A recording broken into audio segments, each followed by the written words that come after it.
आज हम अपने YouTube चैनल शहर के गौरव के अंतर्गत आपकी मुलाकात कल्याणम फाउंडेशन की संस्थापक अध्यक्ष श्रीमती प्रतिमा भार्गव जी से करा रहे हैं, जो कि आगरा में समाज सेवा के क्षेत्र में पिछले कई वर्षों से बड़ा ही प्रसिद्ध नाम है, जो किसी परिचय का मोहताज नहीं है। आपको समाज सेवा के लिए बहुत सारे सम्मानों से नवाजा जा चुका है। आप महिलाओं के लिए प्रेरणा स्रोत हैं और बहुत ही अच्छा कार्य कर रही हैं। आइए आज हम उनसे उनके समाज सेवा के सफर के बारे में उन्हीं से बात करते हैं। आपको समाज सेवा की प्रेरणा कहाँ और कैसे मिली?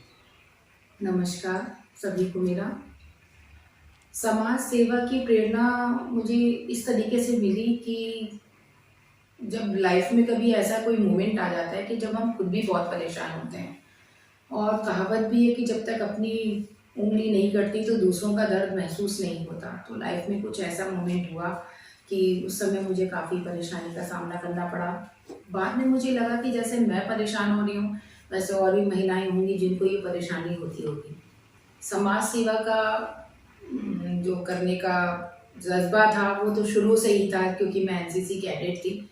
उस समय से ही हम लोगों को सिखाया जाता था सेवा भाव।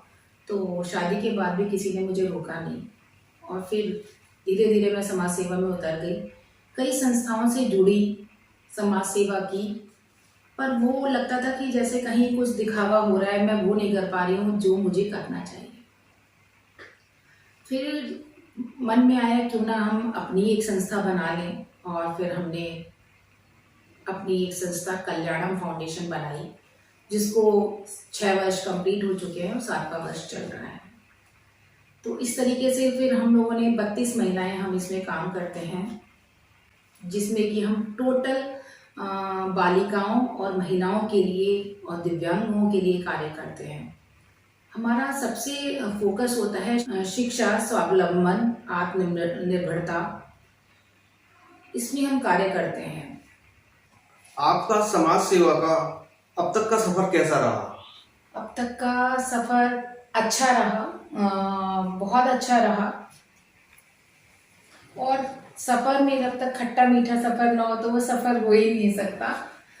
तो इसी तरीके से हम लोगों का भी सफ़र रहा। जब हम लोगों ने कार्य की शुरुआत की थी तो लगता था कि कैसे होगा, लेकिन आज मैं खुद इस बात को सोचकर बड़ी प्रसन्न होती हूँ कि मतलब 6 साल बीत गए और हम कहाँ थे और कहाँ आ गए। कितनी महिलाओं के दिलों में हमने जगह बनाई, कितने बच्चों के दिलों में हमने जगह बनाई, और इस काम को करके जो है हमें जो खुशी मिलती है, हमें जो प्रसन्नता मिलती है, जो सुख चैन हमें मिलता है, उसके लिए हम बिल्कुल व्यक्त नहीं कर सकती। इसके लिए मेरे पास कोई शब्द नहीं है। महिला होने के नाते आपको समाज सेवा में कोई परेशानियां महसूस होती हैं, तो आप इस बारे में बताइए।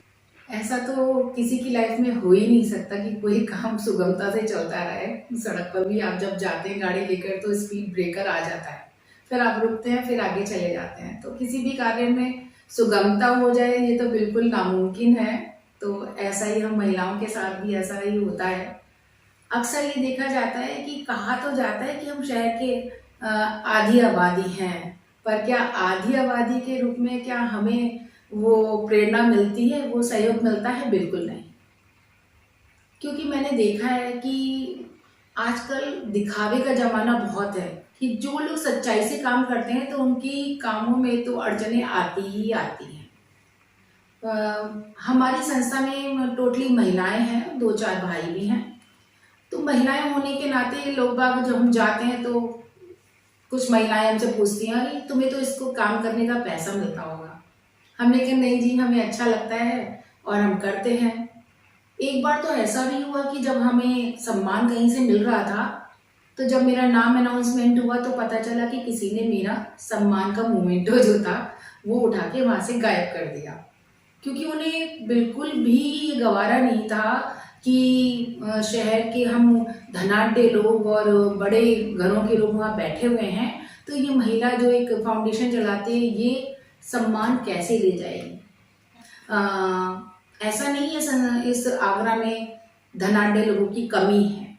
वो चाहें तो ये जमीन से जुड़ी हुई संस्थाओं को आगे बढ़ाने में सहयोग कर सकते हैं। पारदर्शी रूप से हम लोग काम करते हैं। समाज सेवा के रूप में आप कौन कौन से कार्य कर रही हैं, इस बारे में हमारे दर्शकों को कुछ विस्तार से बताएं। देखिए, समाज सेवा में जैसे कि मैंने आपको पहले बताया कि हम महिला सशक्तिकरण के लिए अधिकतर कार्य करते हैं। तो सबसे पहले तो मैं शुरुआत करती हूँ बालिकाओं से। जितने भी बिना मदर फादर के बच्चे हैं और वो कहीं शिक्षा ग्रहण कर रहे हैं, उनको कहीं भी दिक्कत आती है तो हम लोग उसी स्कूल में जाकर उस बच्ची की वहाँ पर जाकर साल भर की फीस जमा कर देते हैं, जिससे कि उसकी शिक्षा में कोई रुकावट ना आए, क्योंकि शिक्षा आजकल के जीवन में बहुत ज़रूरी है। और दूसरी बात आती है आत्मनिर्भरता की। तो आत्मनिर्भर बनाने के लिए हम लोग जगह जगह रूरल एरिया में हम लोग कैंप लगाते हैं। सिलाई कैंप है, कढ़ाई है, ढोलक है और इन सब चीज़ों की मेहंदी है, ब्यूटी पार्लर है, जिससे कि महिलाएं घर बैठकर ही कुछ रोजगार करती रहें। तीसरी बात आ जाती है उनके स्वास्थ्य की। तो हम लोग, हमारी संस्था जो है, जितनी भी जगह जाती है स्कूलों में सैनिटरी पैड वितरण करती है। अभी लेटेस्ट में हम लोगों ने जो पैड डिस्पोजल की मशीन आती है, इंसिलेटर, वो लगाना स्टार्ट किया है। अभी हमने 4 गर्ल्स कॉलेजेस में ये मशीन लगाई है, क्योंकि पैड इधर उधर फेंक देने से अक्सर बीमारियां होती हैं।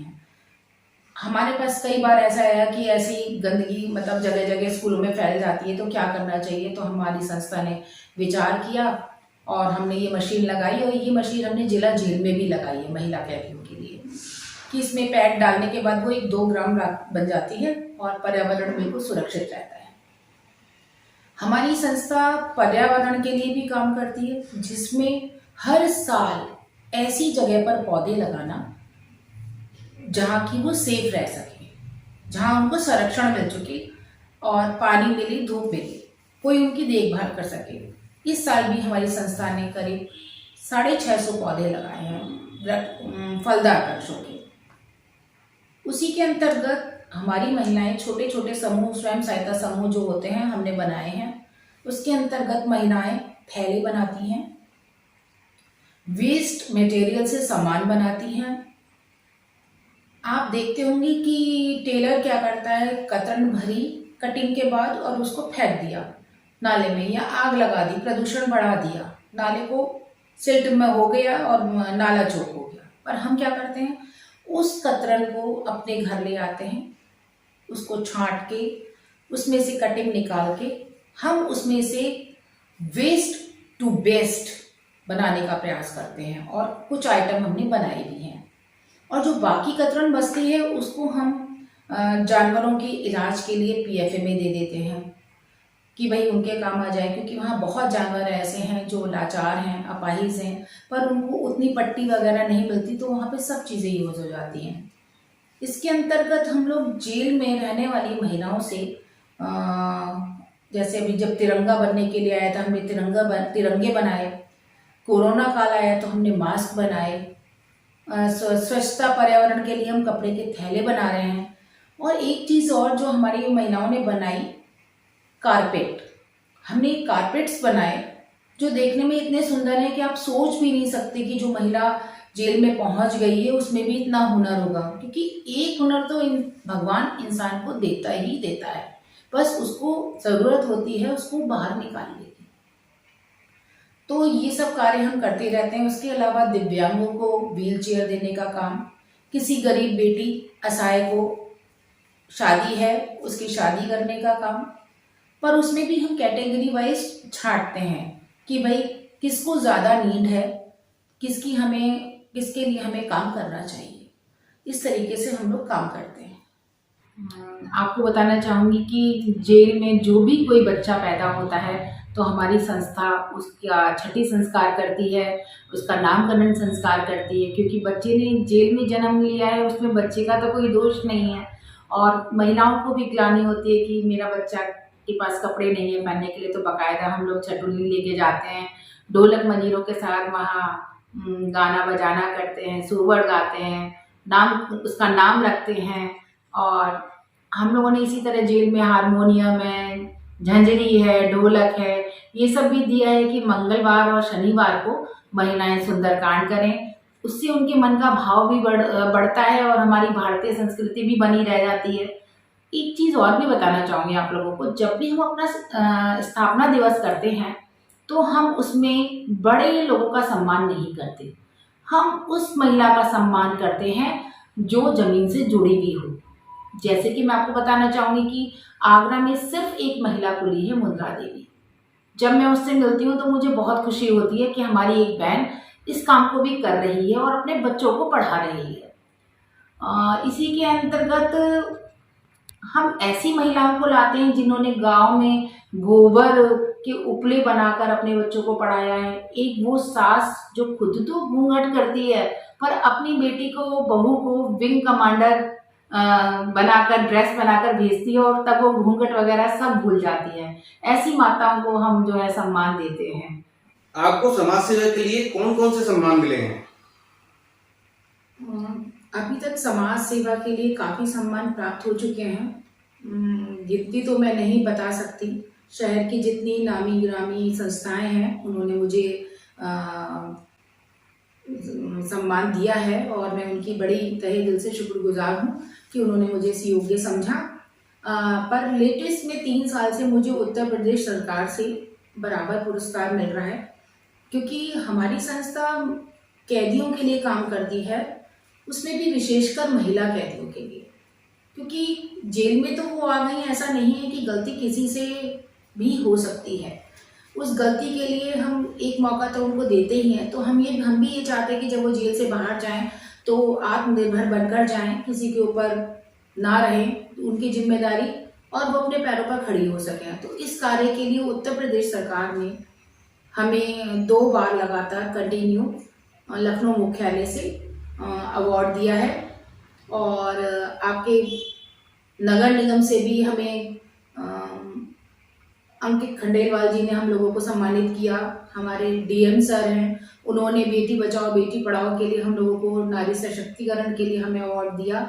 तो इससे बड़ी और खुशी की बात और क्या हो सकती है हमारे लिए कि अगर हमारे कार्यों को इस तरीके से सराहाया जाता है तो हमारा मोटिवेशन और बढ़ता है। हम भी यही चाहते हैं कि जैसे हमें मिल रहा है वैसे हमारी और बहनें भी आएँ और इस कार्य को करें। आप समाज सेवा के लिए महिलाओं को आगे आने की प्रेरणा देने के लिए क्या संदेश देना चाहेंगे? हर महिला को आगे आना चाहिए। कभी कभी महिलाएं घर में बैठी रहती हैं और ये कह देती हैं अरे नहीं मेरे पास तो काम बहुत है। पर मैं कहती हूँ आप अपने मनोरंजन के लिए भी तो बाहर जाती हैं, अपने कामों के लिए भी तो बाहर जाती हैं। सेवा करने के लिए मन में भाव होना चाहिए। ये जरूरी नहीं कि हम बाहर जाएं तभी हम कोई सेवा कर पाएंगे और टाइम दे पाएंगे। सेवा तो हम अपने आसपास से भी स्टार्ट कर सकते हैं। पशु पक्षी हैं, उनके लिए हम बाहर पानी भर के रख सकते हैं, छत पर पानी भर के रख सकते हैं, उनको रोटी दे सकते हैं। कोई भी काम वाली जो आ रही है अगर उसमें कोई गुण है तो हम उसको आगे बढ़ने के लिए प्रेरित कर सकते हैं कि नहीं भी हम तुम्हारी हेल्प कर सकते हैं। इसमें कोई पैसा नहीं लग रहा सेवा करने में। आप अगर उसकी बच्ची को, आप खाली बैठी हैं, अगर उसको पढ़ा देंगी तो आपका भी रिवीजन हो जाएगा और आपका समय भी अब बहुत अच्छे से कट जाएगा और मेरे ख्याल से भगवान की भी आपके ऊपर बड़ा आशीर्वाद होगा कि आपने किसी को मदद करी। तो मेरे हिसाब से बाहर जाने के लिए कोई बाउंडेशन नहीं है सहायता की। आप जा सकते हैं तो बहुत ही अच्छी बात है, नहीं जा सकते तो भी आप घर बैठे सेवा कर सकते हैं, किसी का सहयोग कर सकते हैं अपनी आवश्यकता अनुसार, कि आपको सुविधा अनुसार आप क्या कर सकते हैं, ये छांटने की ज़रूरत है। दिवाली का टाइम आ रहा है, आप लोग देख रहे होंगे जब अपने घर की सफाई कर रहे होंगे तो आप लोगों को दिख रहा होगा कि बहुत सारा सामान ऐसा है, बहुत सारे कपड़े हैं, पुराने जूते हैं, चप्पल हैं, खिलौने हैं जो आपके किसी भी काम के नहीं है पर किसी के बहुत काम के हैं। क्योंकि आप अगर उनको निकाल कर अपने आसपास के लोगों को, जिनको कि उनकी सख्त ज़रूरत है, अगर उनको देंगे तो ये भी समाज सेवा करने का एक बहुत बड़ा अच्छा तरीका है कि आपके बेस्ट से उनका बेस्ट हो गया। तो मैं आप लोगों से विनम्र निवेदन करती हूँ कि इस दिवाली पर आप ये पहल अपने आसपास के घरों से कर सकते हैं। जहाँ आप सड़कों पर देखिए कि कोई बच्चा, सर्दी आ रही है, उसके पास ऊनी कपड़ा नहीं है पर आपके काम का नहीं है, आप उसको दे सकते हैं। बच्चा धूप में जा रहा है, पैर जल रहे हैं, आप जूते चप्पल दे सकते हैं। और ऐसा ही नहीं है, छोटे छोटा खील बताशे का पैकेट बनाकर अगर आप आसपास के जो मांगने वाले हैं उनको दे सकते हैं तो उनको भी लगता है कि हाँ, हमारी भी दिवाली मन रही है। ऐसा सब कभी मत सोचिए कि बाहर जाकर ही समाज सेवा हो सकती है। समाज सेवा दिल से होती है और घर से भी होती है। बहुत बहुत धन्यवाद। हमारे चैनल से बात करने के लिए आपका बहुत बहुत धन्यवाद।